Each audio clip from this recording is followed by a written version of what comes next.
সারা ভারতে সর্বপ্রথম যে ফতোয়া লিপিবদ্ধ হয় শাহ ইসমাইল শহীদ এবং আপনার আব্দুল আজিজ মুহাদ্দিস দেহলভী তাদের অনুপ্রাণিত হয়ে শাহ ওয়ালিউল্লাহর পরিবারের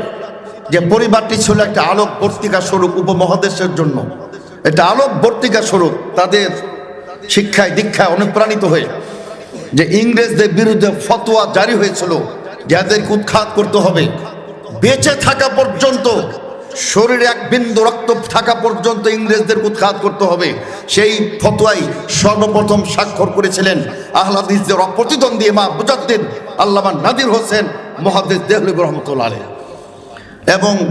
তিনি এবং আল্লামা নওয়াব সিদ্দিক হাসান খান আপসহীনভাবে ইংরেজদের উৎখাতের ব্যাপারে তারা সংগ্রাম করেছিলেন। এই দুই মহান নেতাকে 1 বছর করে কারাদণ্ডে দণ্ডিত করা হয়, অথচ অপবাদ আসে আহলে হাদিসের ইংরেজ